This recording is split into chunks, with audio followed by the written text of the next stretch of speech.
Om Namo Bhagavate Vasudevaya. Om Namo Bhagavate Vasudevaya. Om Namo Bhagavate Vasudevaya. Om Namo Bhagavate Vasudevaya. Om Namo Bhagavate Vasudevaya. Om Namo Bhagavate Vasudevaya. So Srimad Bhagavad-gita, chapter 16, text 8. This chapter is titled The Divine and Demoniac Natures. We make one request. You have your phone. Put your phone on plane mode so that we don't experience distractions. Just like if you're in the law court, if your phone rings, hey, what happens? The lawyer is here. Yeah. If your phone rings in the law court, the judge is sitting there. The judge gets really pissed. Huh? The judge gets very angry. Yeah. So in some cases, they will get officer to issue you, contempt of court. Yeah. It's like you make noise in the court. You make noise in the court unnecessarily. You talk even to your neighbor unnecessarily. You could be issued with contempt of court. And this is the supreme. This is what they call a universal court. Krishna's universal court. Yeah. So yeah, we should try to relate what we are doing to broader concept of broader society.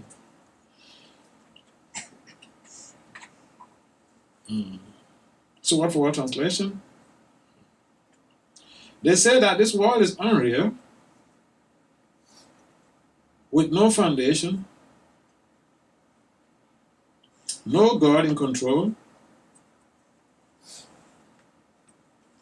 They say it is produced of sex desire and has no cause other than lust. Please kindly responsibly repeat. They say that this world is unreal. They say that this world is unreal. With no foundation. With no foundation. No God in control. No God in control. They say it is produced of sex desire. They say it is produced of sex desire. And has no cause other than lust. Has no cause other than lust. Interesting. Srila Prabhupada's purport. The demoniac conclude that the world is a phantasmagoria. There is no cause and effect, no controller, no purpose. Everything is unreal. They say that this cosmic manifestation arises due to chance, material actions and reactions. They do not think that the world was created by God for a certain purpose. They have their own theory that the world has come about in its own way and that there is no reason to believe that there is a God behind it. For them, there is no difference between spirit and matter. And they do not accept the Supreme Spirit. Everything is matter only, and the whole cosmos is supposed to be a mass of ignorance. According to them, everything is void, and whatever manifestation exists is due to our ignorance in perception. They take it for granted that all manifestation of diversity is a display of ignorance.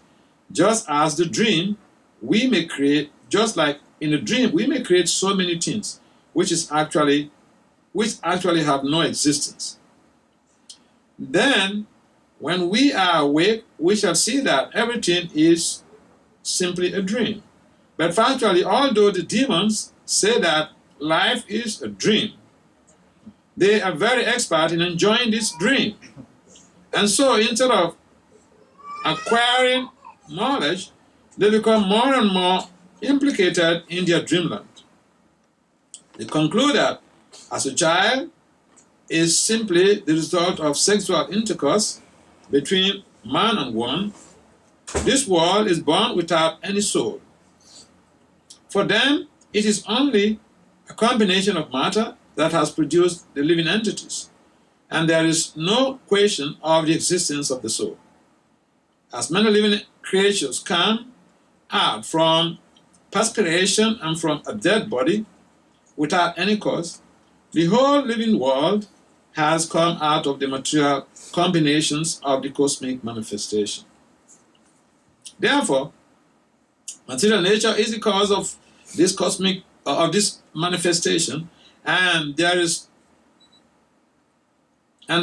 no other cause. They do not believe in the words of Krishna in the Bhagavad-gita. Maya dakshena prakriti suyate charachara. Under my direction, the whole material world is moving. In other words, among the demons, there is no perfect knowledge of the creation of the world. Every one of them has some particular theory of his own.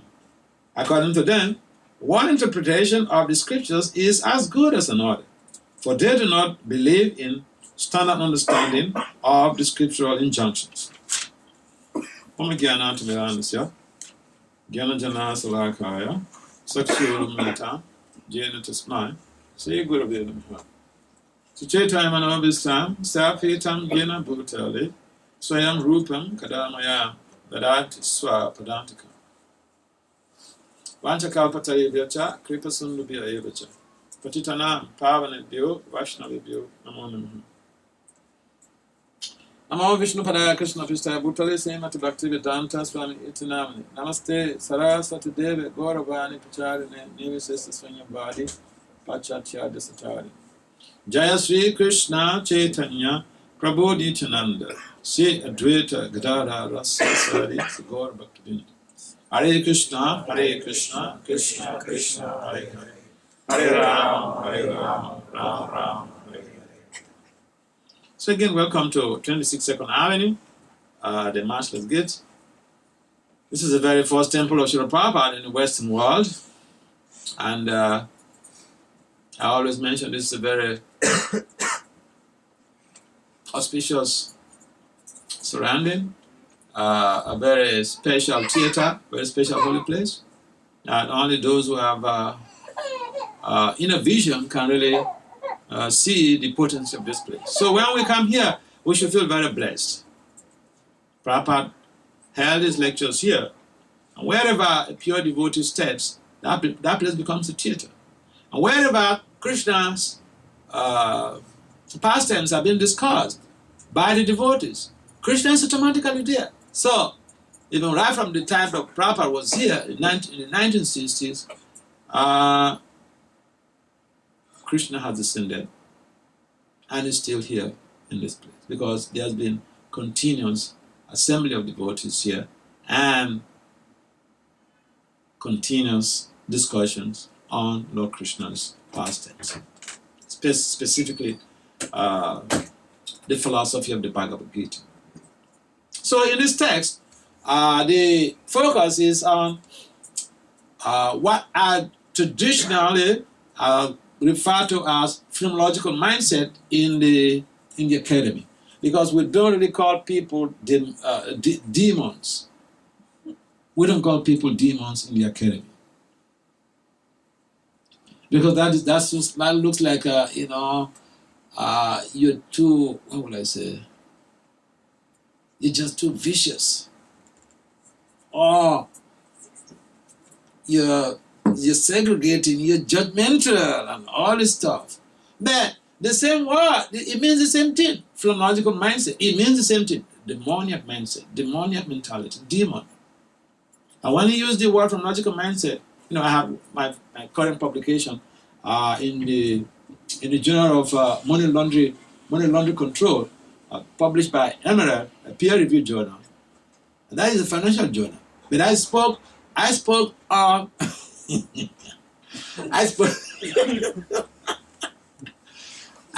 demoniac mentality being one of the causes of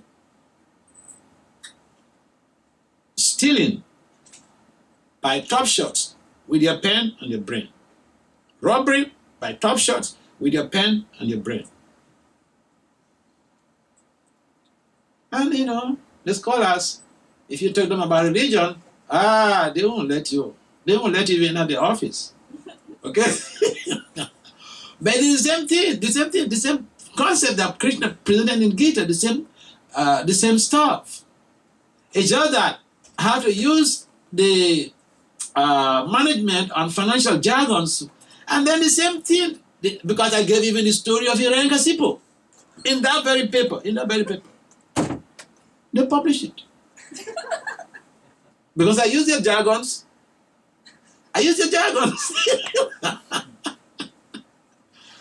So, this is very important stuff because people in general, they don't seem to understand why the world is becoming more and more degraded. It is so easy to point accusing fingers to somebody at the top. We may say, oh, Trump is like this and like that. We are all small Trumps. Aren't we? We are small, minuscule Trumps. Isn't it? Maybe not that bad. That's why I said we are minuscule Trumps. So, bottom line is that this is why there is so much of this misunderstanding in this world and people being abusive of each other, especially the opposite sex abusing the opposite sex. Or these days, if it's even, I don't know the case with the gays, whether there's so much of abuse in their sex life. But every here and then you see a cases of, heterosexuals abusing each other. The men abusing. In the beginning, they say, oh, I can't do anything without you. I mean, I dream of you all the time. And I don't have any sleep. Oh, it's just you. You're my deity. Worshipful deity. And the woman comes, they have some 2 or 3 kids. The breasts have lapped. It's a different story. Completely different story. Completely different story. The woman who was adorable now becomes an object of scorn and abuse. And if you say, get out from my house, you have to get out from here. You beg me to come and give you myself. After giving you myself, you enjoyed it. My breasts have lapped. Now I'm an object of scorn. And I've seen so much of this stuff. So much. It's all over the place. Because people are thinking that this world, the purpose of this world is just meant for sex pleasure. So I can tell you all type of sweet things, bring you to myself, get you around, and I use you anyhow I like until, I get some kids with you, and then it's a different story. I've seen also cases where the man, they see another beautiful girl, the breast 90 degrees on the chest, and they zoom after that one. They drop the woman in the house with kids. They run after that. I know one lady, one day the husband just tuned into air. Good thing she was a professional. She catered for those children, schooled them. Some of them are graduated. So I'm not just talking about, Puranic stories. I'm talking about current issues. The very concept that dominates this verse is lust. And we are thinking that the lust is love. This is a problem. Misconstruement of the very concept of love. Misconstruement. That is the whole cause of the social problems in our society. That's the whole cause of the social problems. And a number of people, they can't even differentiate between love and lust. So Lord Krishna mentions Jagadahu and Ishwaram. The whole world is bewildered by this very concept. There is no God that exists. There is no controller. Everything is just based on a mechanistic culture. There is some accidents, there is some big bang or whatever, and the world just came by an accident, By an accident. And this result of this accident is so well organized. Have we ever seen an accident, the effect of an accident that produces such an organizational culture? And we have not seen an accident. Accident only produces disaster. The effect of an accident is just disaster. And yet we are meant to believe that this world that is so well organized, the planetary system is so set up in such a way that, the planets are so big, they never hit each other. Boom! They're revolving around systematically. It's not, this is going on by an accident. Okay, good for you. So, Prabhupada is mentioning here that this is just demoniac mindset. We want to kill God so that we are not responsible to anybody. If people have seen this in the Orient, when Hindus went to live a life that is, so that no one points accusing fingers at them. He said, I'm not a Christian. Why? So that I can eat meat. I'm not a Hindu anymore, so don't check me.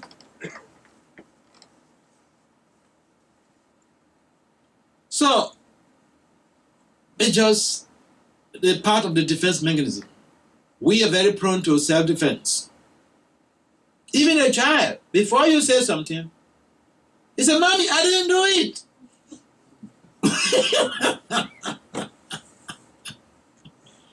Defense, yeah. So we want to protect our enjoyment propensity.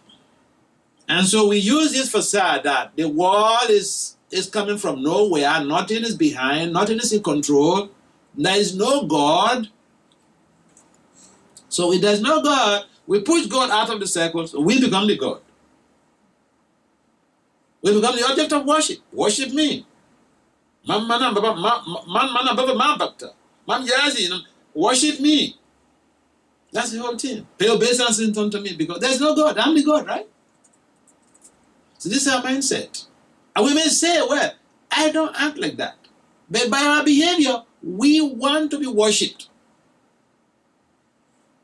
We want to be worshipped. You may say, well, in my religious tradition, in the ashram, we don't know. No. I've lived in this connection for decades. And in the morning, if you don't even pay obeisance to some people, it's like, hi, you don't know me, senior. Come on, pay obeisance there.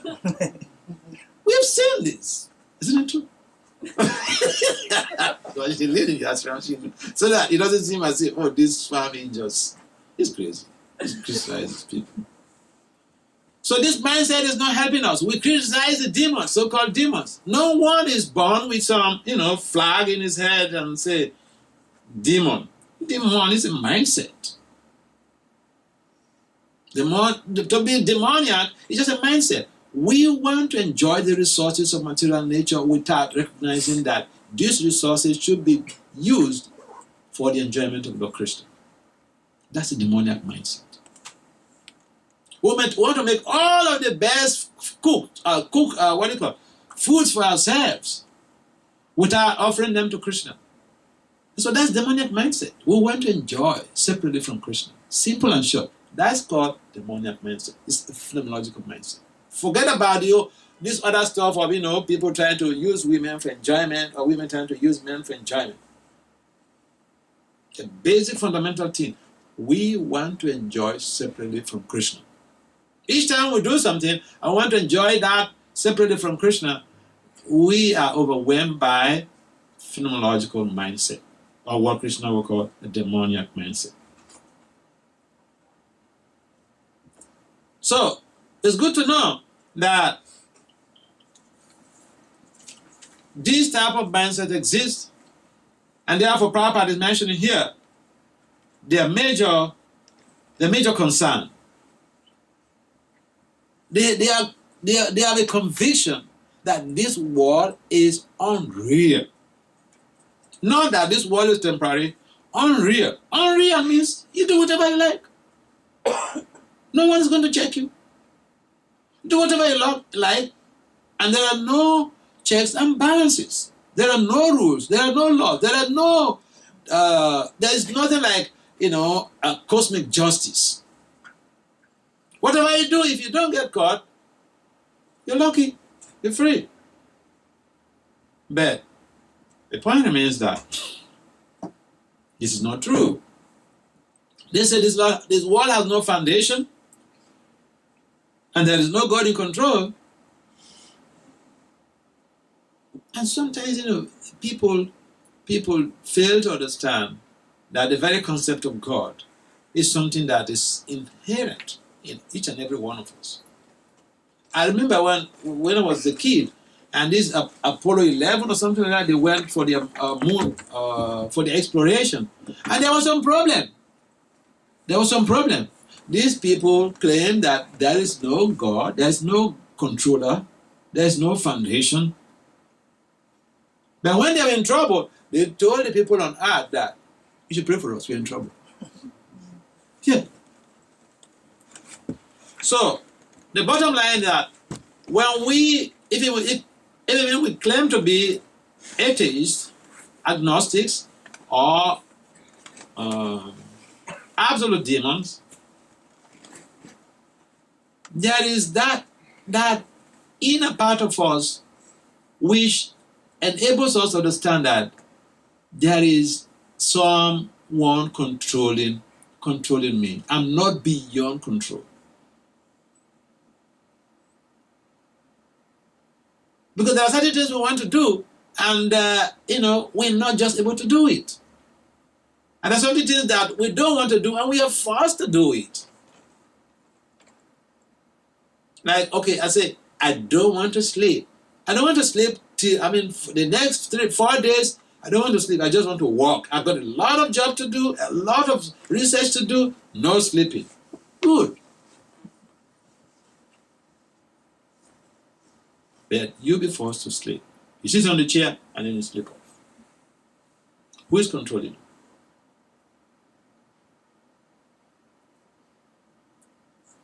So, it's just a situation where people just think that they can get away with their own convictions without any consequences. It's like a reckless approach to life. Completely reckless. But then, the point remains that these propositions are very, very doubtful. They can prove it. It's like someone makes a generalization.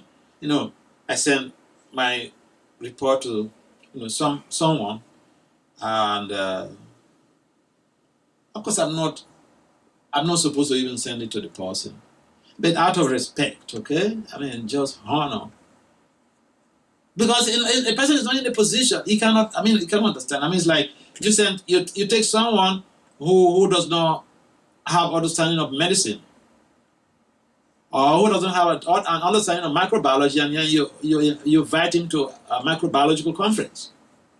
All that you're talking is just rubbish to him. Well, yeah. So then, when I sent this journal publication to this person, he wrote back to say, "Oh, you know the things more than myself when we surround this environment, this and this, blah blah blah." And he asked me some type of funny questions, and then I was just thinking that, oh, I made a great mistake, but it's also good that he got exposed. And then he makes the generalization that as far as I know, his country, nobody is going to change. It's like, saying, this is their nature, and no one is going to change. What? It's like you're saying, someone is saying, well, I'm from Guyana, and all Guyanese are like this. Have you studied all Guyanese? That's a generalized statement. It's a sweeping generalization. Therefore, this very whole idea that the world there is no control. Everything is unreal, and there is no cause other than loss. I mean, it's just a fallacy. It cannot be substantiated with any data, any evidence. And once a statement cannot be substantiated with any evidence or data, then it becomes an assumption. Assumption may hold in some communities, in the academy, in higher circles. Assumption has no basis. You make a generalized statement. So these so-called demons are making a generalized statement. But where is the proof? When you say the world was, it was just manifested through an accident. But logic tells us that accident does not produce any organized system. The world is an organized system. So it doesn't make any sense. It's just self-defeating statement.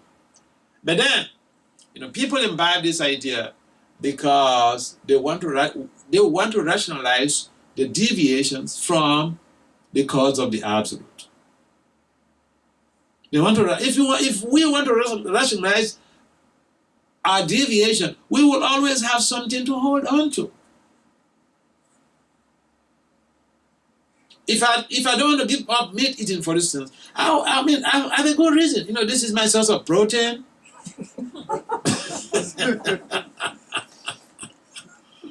What am I going to do if I don't eat meat? Where's my source of protein? Huh? I remember, one girl at Columbia University. One time I went to Columbia University to give a talk, and then someone was telling me how one of the students, a senior student at that time, she was going to graduate, and then she likes our philosophy, and then he told this devotee that, look, your philosophy is very good, but I'm not going to give up sex life. So the devotee said, we're not saying you should give up sex life, just regulate it. So the fear is that I won't give up my lust. But lust, no one can give it up. It can only be transformed into love for God, into love for humanity, by some definitive process. And that process is devotional service. But when we just try to deny everything, that the world is unreal, we could also say our bodies are unreal. Because the bodies are they are products of material nature. But is this only just a product of material nature?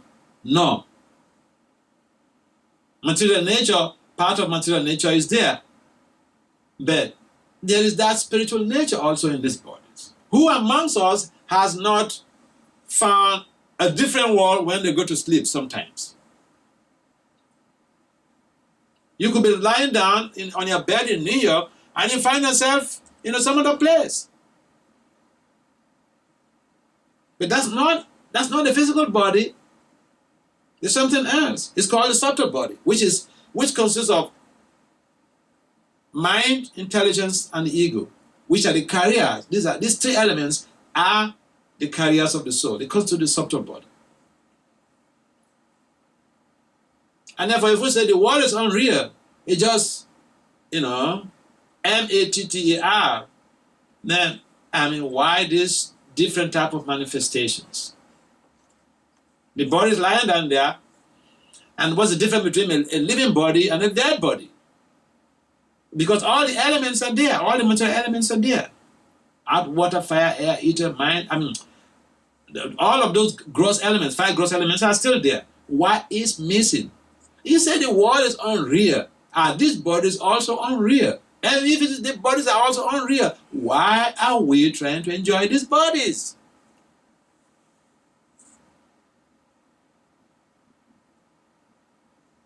Does it make any sense? So this argument of the so-called demons does not hold. It's like someone asked you to go and fetch some water from the stream with a basket. How much water are you going to bring from the stream with a basket? Except you're a mystic. So, bottom line is that this whole argument by the so-called, I say so-called demons because, they just propose this type of ideas without any backup. They can't buttress these ideas with logic and experimentation. If logic fails, then what else is going to hold there? And so we're not talking about even the scriptures, what the authorities have said. Every machine that we procure from the mall comes with what? A manual. If you don't, sometimes we go to start using the machine and it fails. Then we go to the manual and start reading the manual. Is that correct? It happens because we are in a hurry to use it, and then it doesn't work. Then we go back to the manual and start to read it. In a similar way, we're not going to live perfect, peaceful lives until we really use the manual of this cosmic manifestation. Because we don't know how to use the cosmic manifestation. We don't know how to tap its resources. And therefore we have so many problems in this world. We should go and use the manual of this machine, the cosmic machine. And that manual is the Vedic literature, the Vedic scriptures. And the Vedic scriptures are telling us that, Krishna is mentioning, Maya Dakshena Prakriti Suyate Charachara, that he is the foundation of this very material world.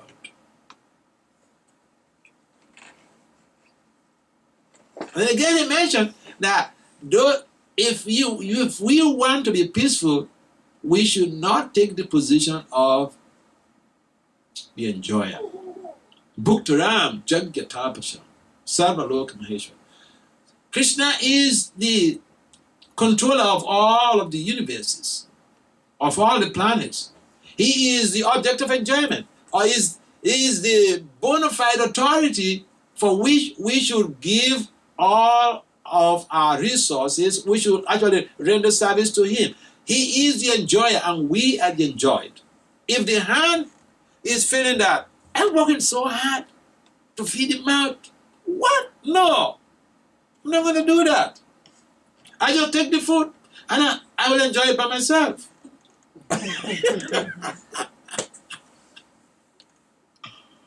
There will be a problem. The hand will face a problem and the whole body will suffer. Because the hand is not doing its job. So Krishna mentions in the Gita that it's better to do our duty, even if it's imperfectly done, than to do someone else's duty perfectly. So the hand's duty is to take the food, put the morsel of food in the mouth. The mouth will do its job. Chew it,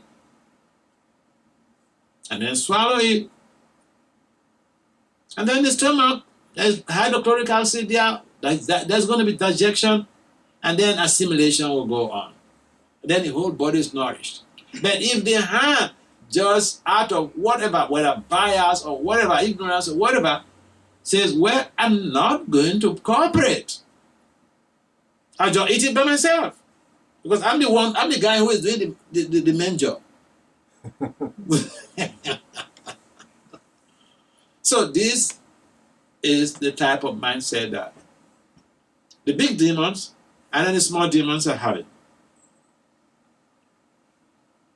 What is the major characteristics of a demon? Yeah, Krishna mentions in the Gita. We think, the demon is thinking, I am the enjoyer. I am Bhogi. I am the enjoyer. But no, Krishna is the Bhuktaram Jagatapasham. Krishna is the enjoyer of all sacrifice, not we. As soon as we deviate from that very concept, there's a problem. It's like the hand who wants to enjoy separately, so there's a problem. And therefore, it could be very difficult to, let people know about this basic concept that is denied in society, that is causing so much of disarray and, issues, problems, and crises in society. And at least when people come to our temple, it's good to palatably share this very stuff. so that we know the foundation of our problems in this material world. We do imbibe a culture of trying to enjoy all of the resources, trying to exploit the resources of material nature. We have that mindset, either tacitly or overtly. The demons are very overt. But people in general, they're very tacit. But then the general principle, it has a running thread through the whole universe. And therefore, until we begin to think of the opposite aspect of this very mindset, it could be very difficult to arrive at a conclusive, a peaceful resolution of the issues that are plaguing the world. And therefore, here, the very this very frame of mind of those who are averse to Krishna consciousness is wrecking the world. And therefore, until if someone builds a house, an engineer builds a house, we should recognize what he has done. How can come and then say, this building is so nice? It is, it just appeared by itself.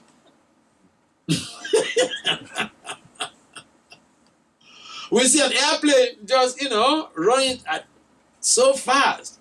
And we go to the airport and we see this airplane and we say, this is so nice. But it just became manifest. It's self-manifest. It's only Krishna's deity that can become self-manifest. Not elements of material nature. And so it is important for us to understand the fallacy and the weakness of this argument by the demons, so that we can help them out to be able to prepare for a sustainable future in a world where people are denying the fact that there is foundation, in a world that is based on globalization, where everyone is trying to exploit, or majority of people are trying to exploit the resources of nature without really caring. I mean, a reckless approach to exploitation without really understanding that these things that we are doing will catch up with the reactions. And so, they say that the world is unreal, with no foundation, no God in control. They say it is produced of sex desire and has no cause other than lust. No, in other words, go do your stuff. Anything your mind tells you, just do it. Go do it. This is the purpose of life. But it's not true. How many people have followed that type of lifestyle and later part of their life, they regret bitterly? Yeah. So we should call it a spade, but in a palatable way. We can't go to the street and tell people like this. But when we come together, we should share the information that will help us to be able to deepen our Krishna consciousness. When we meet people out there, we have to be careful how we present a philosophy, because the philosophy could be very revolutionary and it could be very transformative if we put it in a proper perspective to be able to leverage society in a very helpful way. So Krishna has given us everything in this very book called the Bhagavad-gita. If we read this Bhagavad-gita and apply it in our everyday reality, we see we will have amazing changes, positive changes in our lives. But the world is just not based on lust, which of course is a misconstruement of the very term love. We need to understand what love is. And love, basically, according to General Bhishmadev, means reposing all of one's affection in a lovable object. We can't even love the resources of material nature and say we don't love genes. You can't love genes. Genes has no emotion. The term love has been misconstrued so much. I hear people use this, and yeah. Love means reposing all of one's affection in a lovable object. And that lovable object is Krishna. And because originally, when we enter into the cosmic manifestation, our original love for Krishna was transmuted or was transmogrified to lust by the contact of the mode of passion. This is the whole stuff. We come with all of the good intentions, but then there's a catalyst there called the mode of passion. Phew! Transmogrifies that love into lust. That's the beginning of our suffering. So except we begin to understand things from a broader perspective and from a deep spiritual insight, it could be very difficult to resolve our social issues, political issues, economic issues, and even spiritual issues. I'd like some comments, some questions on this place. Yes. Can you explain how lust is transformed into love by devotional service? By devotional service, yeah. Because just like we have devotional service is the greatest catalyst that again changes or transforms that lust into love for Krishna. Now, when we engage in devotional service, it's like we put ourselves into fire. Whatever you put into the fire, it will get heated. Even iron, you put into the fire, it will at a very high temperature, iron will melt at a particular time. It's no longer going to be iron. So here we are. Our whole consciousness is permeated with this, desire to enjoy our bodies. Sometimes it's just the immediate body, and sometimes extended. This is our consciousness. But when we engage this consciousness in serving Krishna, basically because Krishna is all pure, and devotional service is all pure, it transforms that lust into love. Just like when you put firewood into a heap of burning fire, that firewood is transformed, is changed into a dust particles of ashes. So devotional service is like a big spiritual fire. So when we dive into devotional service, basically we get transformed. And there are so many evidences to that effect. Look at this picture, that one picture there. You see all these young people in the beginning of this place, at the back here. You see, they were all young people. I remember one devotee, he's late now. His story was amazing. Right here in this place, he will come here dead, drugged. He would just lie across the road there. But people will just pass like this. And Prabhupada even himself, when he finishes the class, he will just pass like this. Just by coming. Each time he comes, he just comes to lie down there. Immovable, like a dead lock. And just by coming to associate with the devotees, taking prasadam, doing a little bit of service, he became transformed. He became a pure soul. He became one of the greatest writers. He was translating books by the 6 Goswamis. So much work he did. But in the beginning, he was a bomb, a pothead. Right here, this hall, here. There's so many people who changed. They were sex maniacs who came to Prabhupada. Prabhupada even went to one, I don't know whether it was in California or so, where he went to one nudist center. Some devotees took him to one place to go and preach. Nudists in the forest.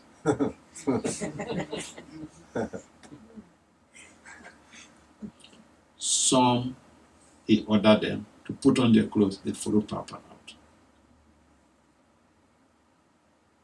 That's the power of the pure devotee. I'm not saying you should go to the nudist home and do it.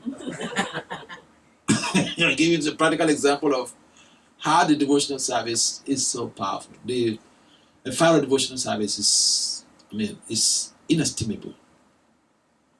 So Prabhupada, by establishing the devotional culture and people participating in it, he changed hippies into happies. He changed potheads into sadhus. Look, a number of the Paramahamsas who are moving around the world on this planet, in ISKCON, a number of them are drug addicts. Oh yeah.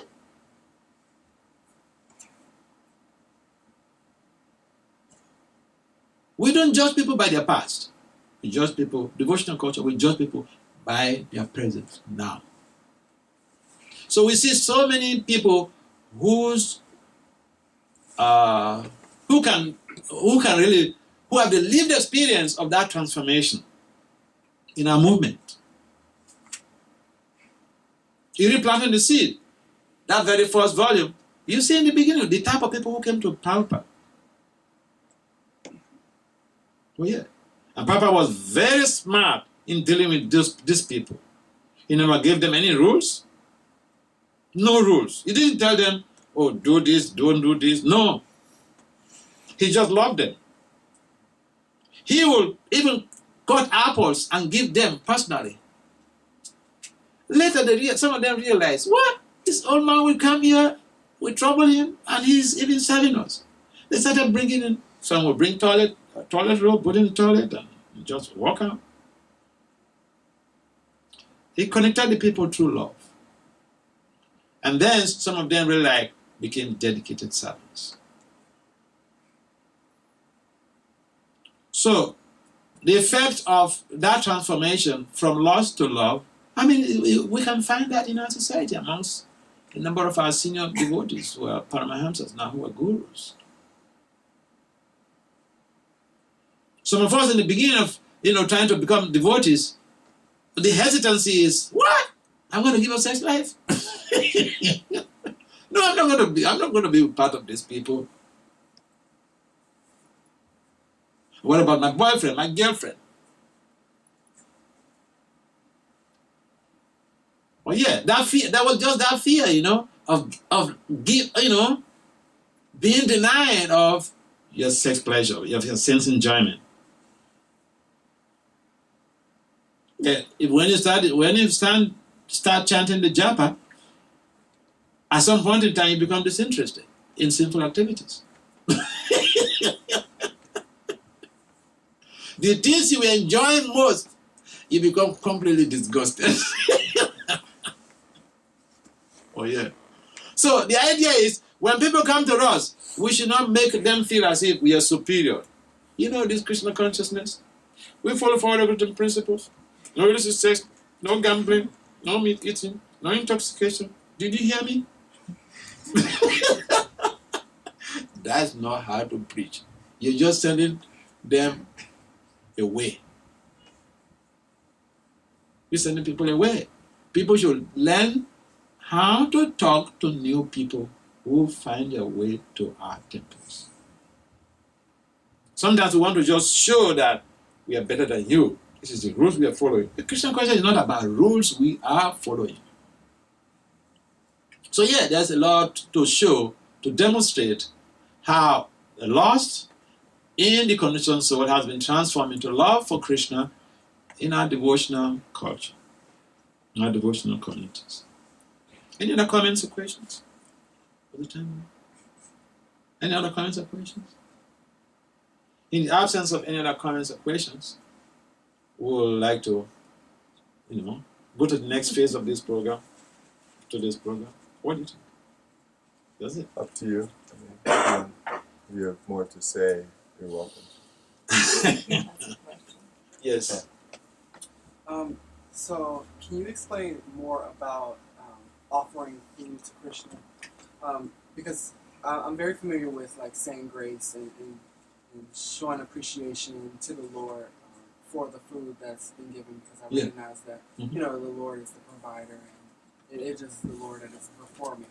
But I don't quite understand the meaning when we say we offer the food to Krishna. Like, what is? What does it take? What is the process? Like, what's the process and why? And like, well, not so much so why, but like The process. like how we How do you offer Yeah. food? It's a very nice question, because when we come to Krishna consciousness, this inquisitiveness helps to build, to expedite our progress. The things we don't know, we ask.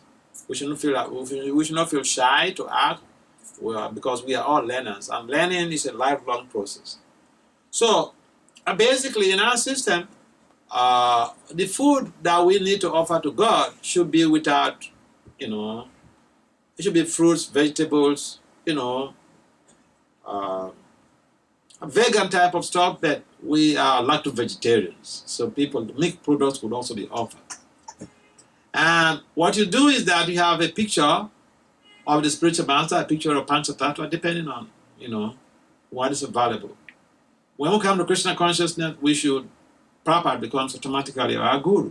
So we have a picture of Prabhupada, and we can offer our food. We put the food in a place that we don't eat from. After cooking, when we are cooking, the ingredients we put salt and all the spices, but we wouldn't taste anything until we offer the food. Until we put, when the food is cooked, then we put it in some plate, special plate that we have to get, whether it is paper plate, plastic plate, or silver or whatever, but no one should eat from it. So when you put the cooked food there, you put it before the picture of Prabhupada. And then you say Prabhupada's prayers, his pranams, Namo Vishnu Padaya Krishna Pistaya Bhutali Simati Bhakti-vedanta Swami. You repeat that maybe 3 times, whatever. Those who have Panchatattva prayer picture, then you also recite Panchatattva prayers. And then you chant the Hare Krishna Maha Mantra any number of times you want to. And you leave that food there for like 10-15 minutes. Then later you go to remove it and turn it back into your pot. And that automatically becomes prasad. That's how it's offers. There are other details, but primarily, in the initial stage, you don't need so much of details. Have Prabhupada's picture there, and say his prayers. If you have Panchatattva, say Panchatattva prayers also. You chant Hare Krishna, and you leave the food there for 10-15 minutes. Later you come and again say some prayer, chant Hare Krishna, and then with the understanding, you have provided this for me, and I'm offering it to you first. May you take it so that I can become purified from the remnants. So once you put what you offered into the pot or to the main stuff, that becomes prasadam, the Lord's mercy. And when you're doing this, you see how you get the transformation, because it's like a play, but it's a good play that helps to stabilize your consciousness and raise your awareness of the fact that you have a connection with the higher being or with the Supreme Personality of God, Sri Krishna. Yeah, if you don't get that, you can miss some of the devotees here who have been coming here. Atma and his wife, they are the ones in charge of this place. You can see them. They will give you better detailed explanation of what you have to do about offering. It is important for our devotees who are serious to know these things so that they can practice at home instead of going to buy boga in the in any place. And let me tell you one thing: some people don't care, but here is the implication. we're not just trying to be vegetarians. We are trying to be Krishnatarians. And the reason why we need to be Krishnatarians is that we will, when we eat only what is offered to Krishna, that helps to expedite our purification, and we don't imbibe a sinful energy, a sinful culture. Because, especially with grains, the person who cooks the grains, his mentality goes into the grains. So if you are eating for somebody, we are eating food that is cooked by somebody, you should understand what you're doing. You are imbibing that person's mindset. So if it's somebody of a good mindset, good, you benefit. But if it's somebody who is just, jagadahu and Ishwaram stuff, lustful mindset, the lust also goes into the food. And then you eat it, and then you wonder, oh, but why is my mind so disturbed? I'm chanting all this while, why is my mind so disturbed? I don't even eat biscuits. I don't eat biscuits. Yeah. I remember one time when I was staying in upstate New York, and one of my mentees came to the house, and then he saw some things that, someone bought for me, and he was so angry, he was so upset. He removed it, he went to throw it away. He said, "You can't eat this." I said, "Yes, no, I can't eat it." So there are some, some things that the guy bought from the mall, some vegetarian stuff. But we are not trying to just be vegetarians. If you even eat, some things that are are vegetarian oriented, but it is not offered to Krishna, we still imbibe some sin. Krishna mentions in the Gita, anything that is not offered to him, definitely we eat sin. Definitely we eat sin. And so we increase the risk of mental perturbation, disturbances in the mind, by eating food that is not purified. None of what that is not offered to Krishna. So that is the implication. When you have to go and just go into some restaurant and just eat some pizza because you're a vegetarian, good for you. But the implication is that you are imbibing the mentality of the cook also. So learn to do things by yourself. If you are serious in devotional service, learn to do things, learn to cook yourself in your house. So that when your friends even come who are not devotees, you give what you have offered to Krishna to them, you are really helping them without even preaching. But if you go and buy some pizza in a restaurant and come and give to your friends, because you're a vegetarian, good for you. But you're not really benefiting them so much, other than the fact that they're not eating meat. So, do we want to hasten or speed up our process? Yes. So we should try to do things by ourselves so that we can offer what we are doing to Krishna, and that helps to speed up the process. Any comments? Any other comments? Otherwise, we'll move on to the next stage. But yes, everything's okay. All right, so we'll stop there. Thank you very much for participating in Krishna consciousness.